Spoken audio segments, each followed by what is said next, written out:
Olá pessoal, bem-vindo a mais uma aula do módulo Lógica de Programação. Hoje vamos dar sequência ao nosso estudo de lógica de programação.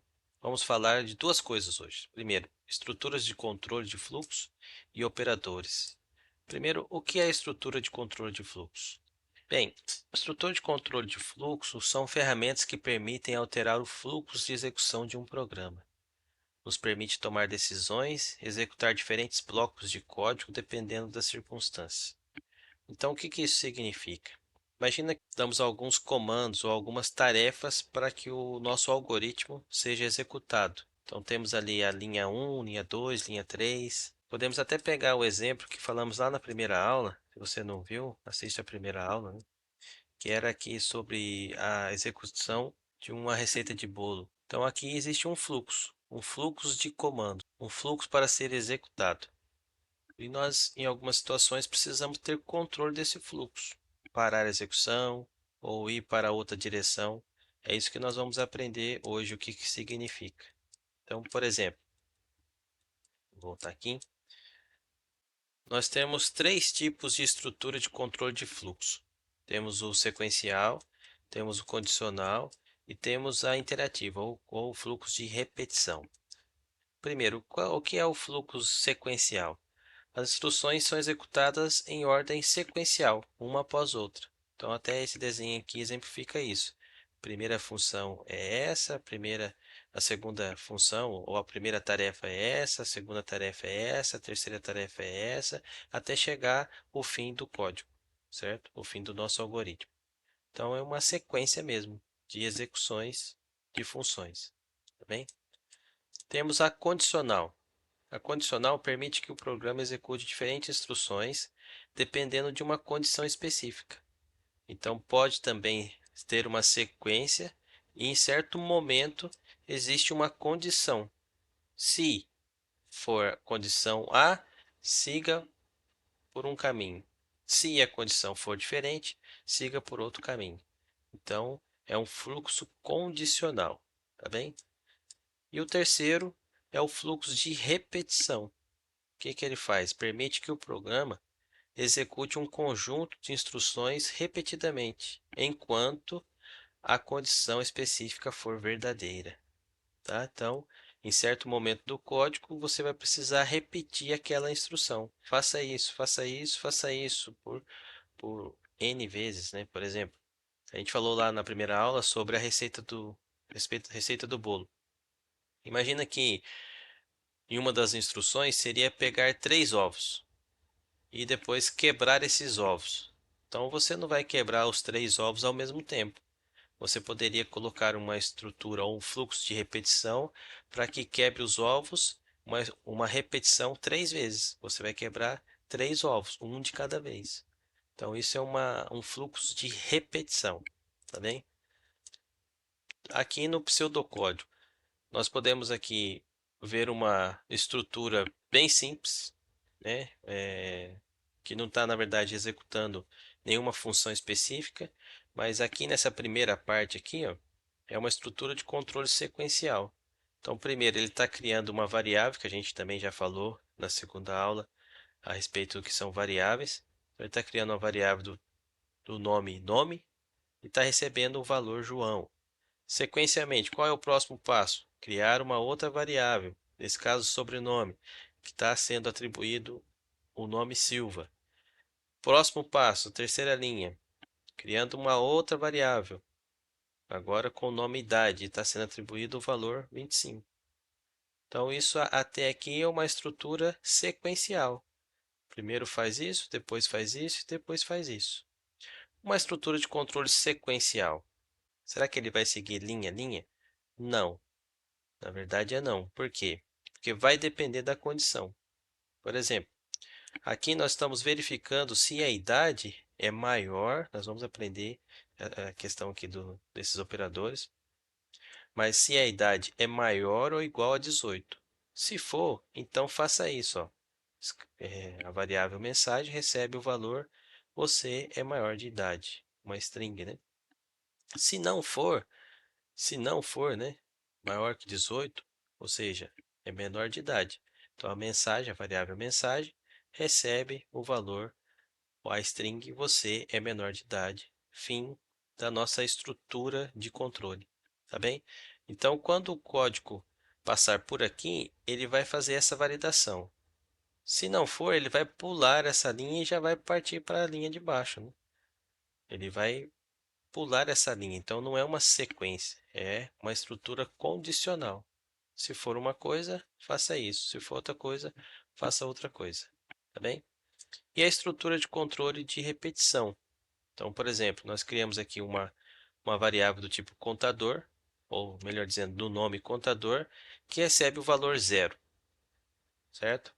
E aqui, esse código todo, certo? É a nossa estrutura de controle de repetição. Enquanto o contador, a variável contador, for menor do que 5, faça isso daqui. O que que ele vai fazer? Ele vai imprimir na tela a palavra contagem mais o valor que está lá dentro armazenado na variável contador, que começou aqui com 0. Então ele vai imprimir contagem 0. Depois, a variável contador, ela vai receber, vai ser atribuído a ela agora o valor do contador, que é 0, mais 1. 0 mais 1, 1. Então ele faz primeiro aqui a operação matemática, né? 0 mais 1 é 1. Então, dessa forma, ele está fazendo uma atribuição à variável contador. Nesse caso, agora está com o valor 1.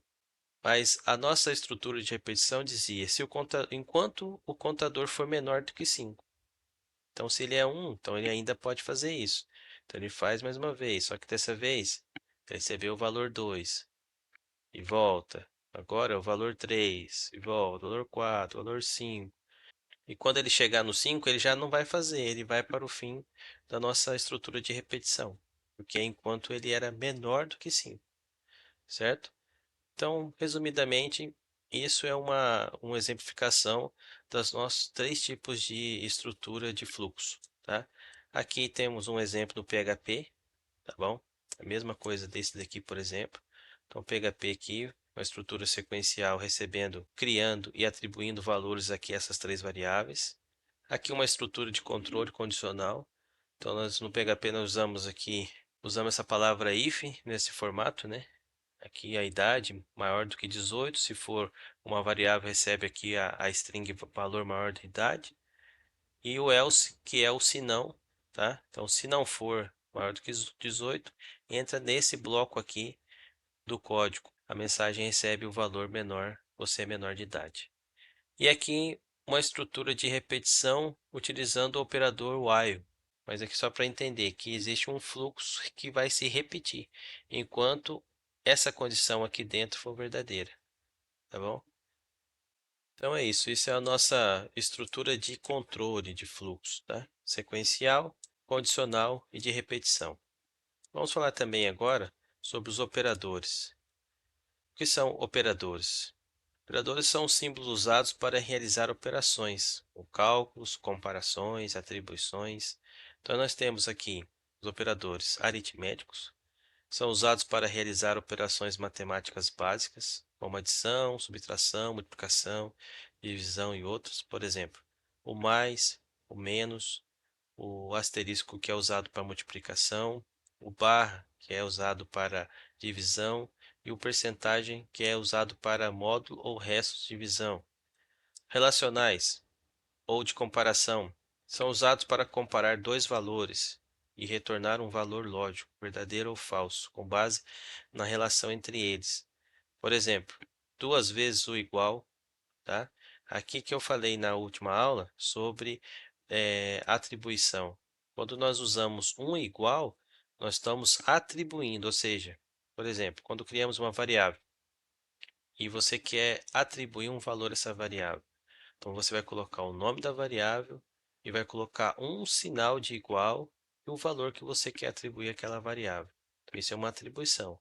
Agora, quando nós vemos duas vezes o símbolo de igual, isso é uma comparação.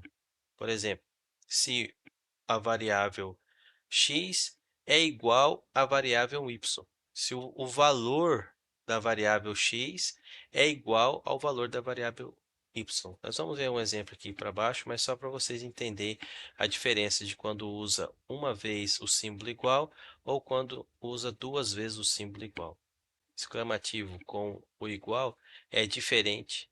Tem um sinal de maior, tem um sinal de menor, maior igual, e assim por diante. Operadores lógicos são usados para combinar expressões lógicas e retornar um valor como resultado. Então, um exemplo, duas vezes o símbolo aqui do E comercial, ou seja, E. Então, nós vamos ver o exemplo abaixo, vai ficar mais fácil de entender. Duas vezes aqui a pipeline, duas vezes significa ou, e uma vez o símbolo de exclamação, que significa não. Com os exemplos embaixo a gente vai entender melhor. Vamos ver os exemplos então, né? Nós falamos aqui dos aritméticos. Então, quais são os exemplos? Aqui em PHP, por exemplo, se eu quiser somar dois valores, então eu tenho aqui o número, uso o operador aritmético mais para somar.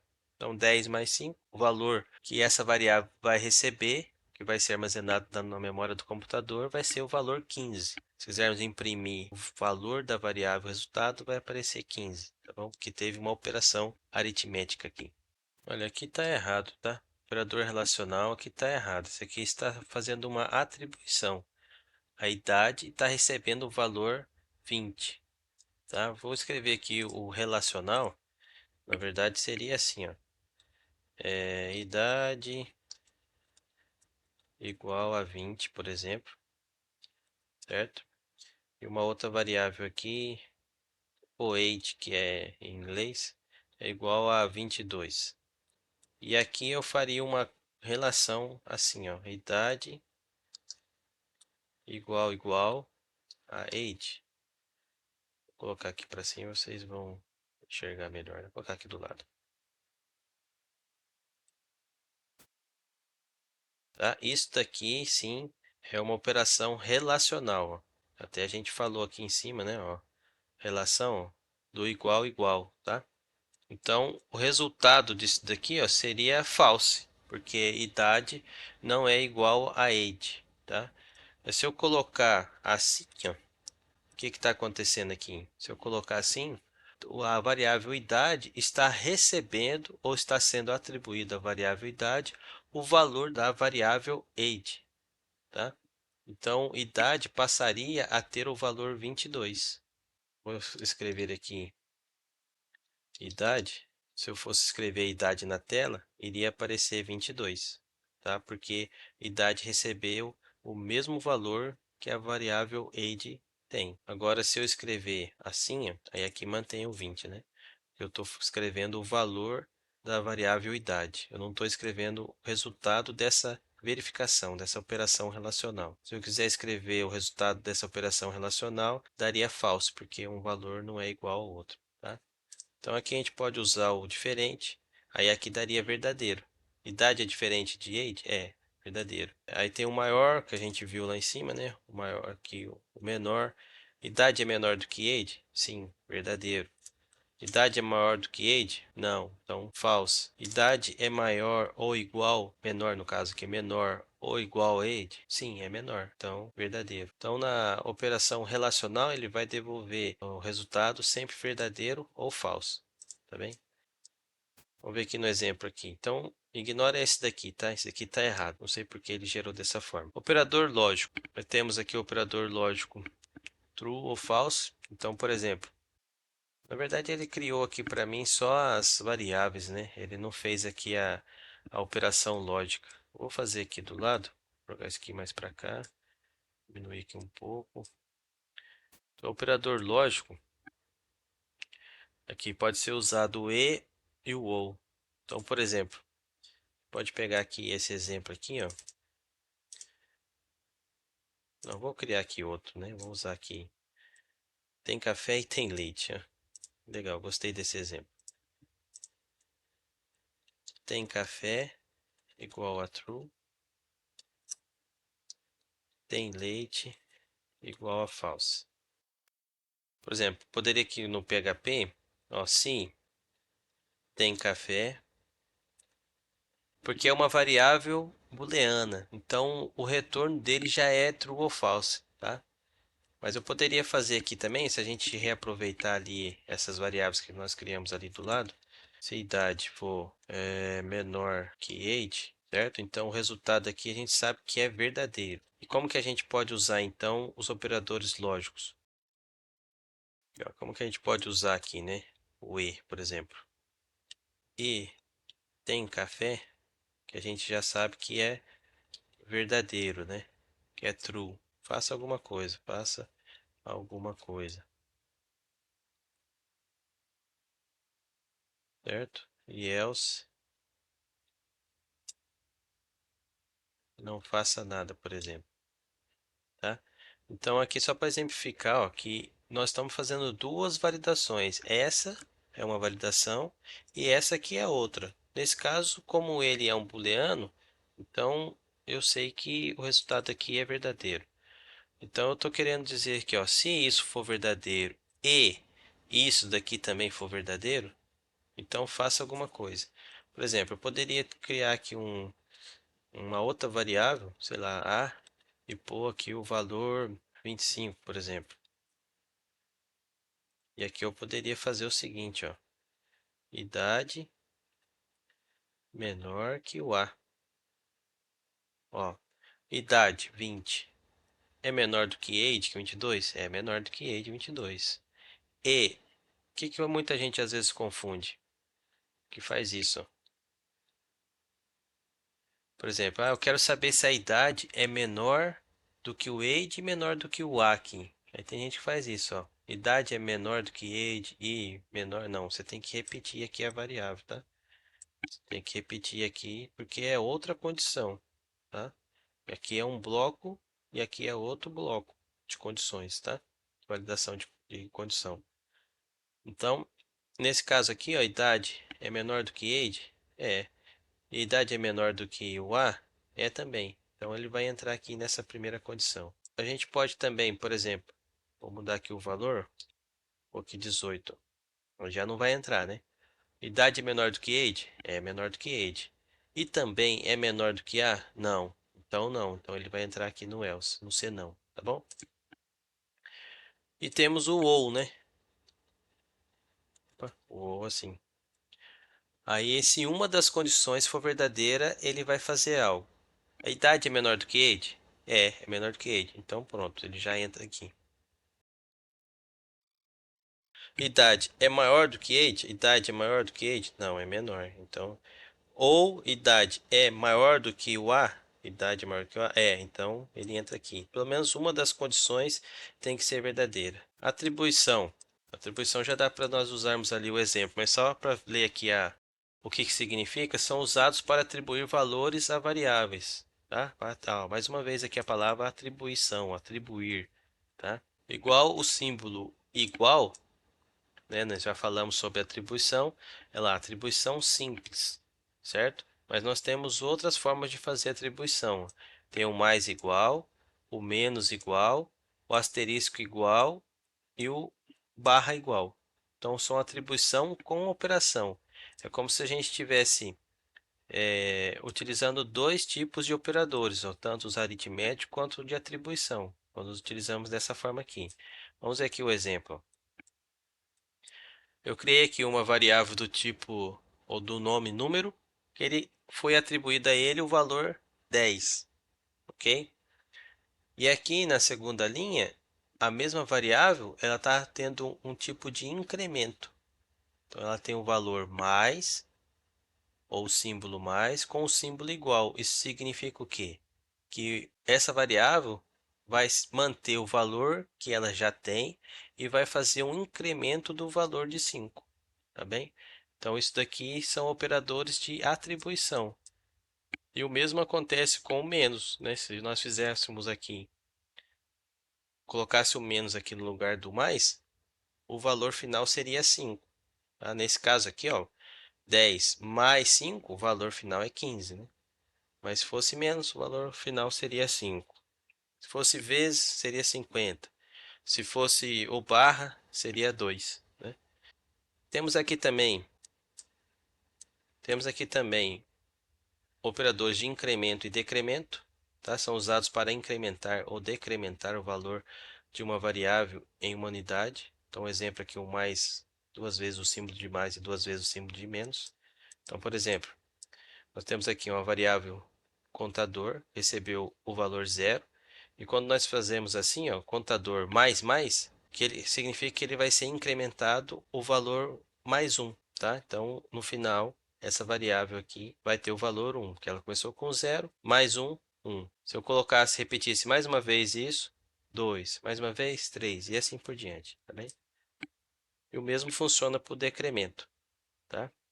Temos aqui o operador de concatenação. Eles são usados para concatenar ou juntar strings. Por exemplo, o ponto. Tá? Por exemplo, vamos aqui. Temos aqui o texto 1, o valor olá. Temos aqui o texto 2, um valor mundo. E eu criei aqui uma outra variável texto completo, que recebe o quê? O valor da variável texto 1, que é olá, o ponto, que significa concatenação.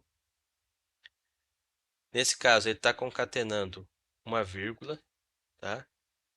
Mais um ponto, mais uma concatenação, com o valor da variável texto 2, mais uma, e no final o ponto de exclamação, tá bem? Então, no final, se nós imprimirmos o conteúdo dessa variável texto completo, ele iria aparecer olá, vírgula, espaço, tem um espaçozinho aqui, né? Mundo e o ponto de exclamação, tá bem? E por fim, o operador ternário é uma forma compacta de expressar uma instrução condicional. Por exemplo, nós fizemos aqui uma instrução condicional, né? Um if e tal, tal, tal. O ternário, nós podemos fazer isso tudo numa mesma linha. Por exemplo, idade igual a 20. O status ele vai receber aqui o resultado da nossa operação ternária. Qual é a operação? Aqui entre parênteses está a nossa operação. Idade é maior ou igual a 18? O ponto de interrogação, certo? E o que vem após o ponto de interrogação é se o resultado dessa operação for verdadeira. Dois pontos, e o que vem após os dois pontos, se o resultado dessa operação for falsa. É como se aqui fosse o if e como se aqui fosse o else, certo? Então, isso é um operador ternário. É muito usado quando você tem um fluxo condicional simples. Tá bem? Então, era essa a matéria da aula de hoje. Espero que vocês tenham entendido, tenham gostado. Qualquer dúvida pode deixar aí nos comentários que eu estou pronto para ajudar. Tá bem? Um grande abraço e até a próxima aula.